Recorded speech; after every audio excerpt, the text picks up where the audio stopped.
Para saudara-saudari yang terkasih, salam jumpa kembali dalam renungan kita pada hari Kamis tanggal 27 Agustus 2020. Bacaan pertama diambil dari surat Rasul Paulus yang pertama kepada jemaat di Korintus, bab 1 ayat 1 sampai 9. Injil diambil dari Matius 24 ayat 42 sampai 51. Hari ini kita merayakan peringatan wajib Santa Monica. Ia lahir di Afrika Utara dari keluarga Kristen yang saleh dan tekun beribadah. Pada usia 20 tahun, ia menikah dengan Patricius, seorang pemuda kafir. Selama hidupnya bersama dengan Patricius, ia mengalami tekanan batin yang hebat karena ulah Patricius dan anaknya Agustinus yang terkenal bandel dan urak-urakan. Patricius mencemoohnya, menertawakan usaha keras Monica mendidik Agustinus menjadi pemuda yang baik. Namun ia tetap bersabar sambil tekun berdoa untuk mohon bantuan rahmat Tuhan untuk pertobatan Patricius, suaminya sendiri, dan Agustinus putranya. Bertahun-tahun ia berdoa, tapi belum ada tanda-tanda yang menunjukkan doa-doanya dikabulkan oleh Tuhan. Baru pada saat-saat terakhir hidup Patricius, akhirnya ia bertobat dan minta untuk dibaptis. Monica sungguh bahagia melihat suaminya bertobat dan mau dibaptis, meskipun pada saat suaminya dalam keadaan kritis. Pada saat itu Agustinus berusia 18 tahun. Ia sangat bandel dan sering menggelisahkan Monica, ibunya, karena cara hidup Agustinus yang semakin jauh dari Tuhan. Meskipun demikian, Monica tidak putus asa. Ia terus berdoa sambil mencucurkan air mata demi pertobatan Agustinus. Selama kurang lebih 30 tahun, ia menantikan jawaban atas doa-doanya kepada Tuhan. Suatu penantian yang sulit untuk kita bayangkan. Ia yakin dan percaya bahwa Tuhan tidak akan mungkin tidak mendengarkan doa-doanya. Dan sebelum ia meninggal dunia, apa yang ia mohonkan kepada Tuhan akhirnya terkabulkan.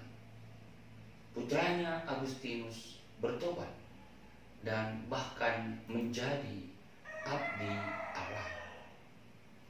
Sebelum Monica meninggal, ia berkata kepada Agustinus, "Anakku, satu-satunya yang kukehendaki ialah agar engkau mengenang daku di altar Tuhan." Dari teladan hidup Santa Monica, ibu Santo Agustinus ini, kita pun hendaknya belajar untuk taat setia dalam jalan panggilan Tuhan. Sebab kesetiaan orang beriman tidak akan pernah sia-sia. Sebab Allah kita penuh dengan belas kasih.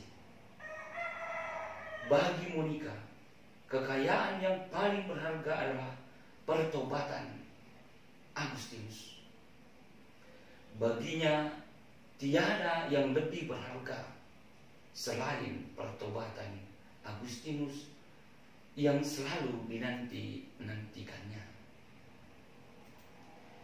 Kita sebagai orang beriman, apa kiranya yang paling berharga dalam hidup kita? Menjadi kaya adalah tujuan kebanyakan orang dalam hidupnya. Sehingga kebanyakan orang pula bekerja hanya untuk dan demi uang pula. Tidak mengherankan mengapa orang sering mencari jalan pintas untuk mendapat apa yang tidak menjadi haknya. Karena yang paling berharga adalah harta dunia ini. Dan perilaku ini sepertinya sudah menjadi hal yang biasa.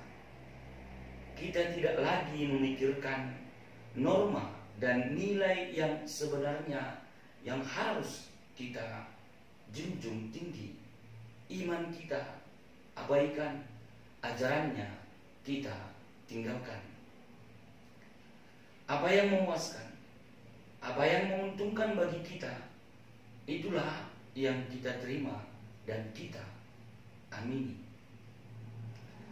Bahkan ada juga yang rela meninggalkan imannya demi satu jabatan, demi kepuasan hidup yang sesaat ini.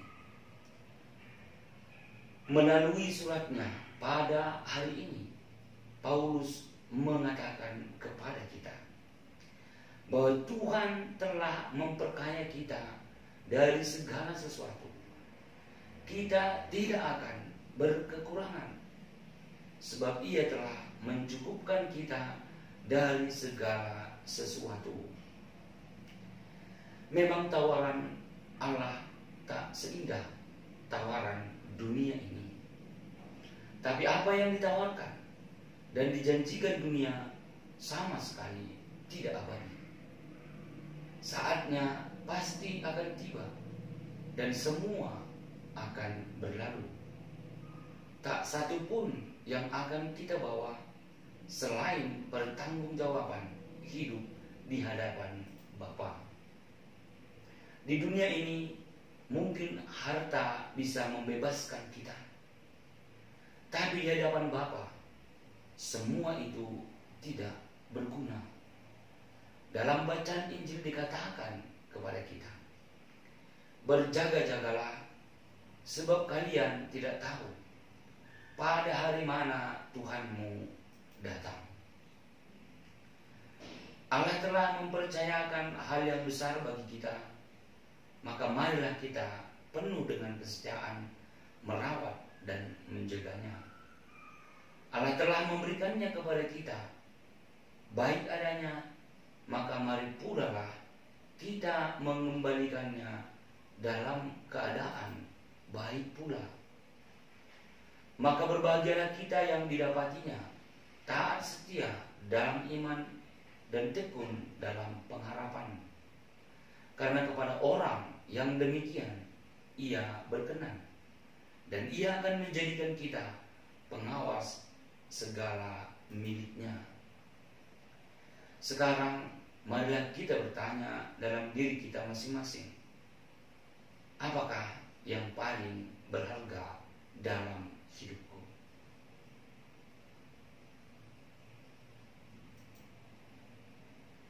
Tuhan memberkati.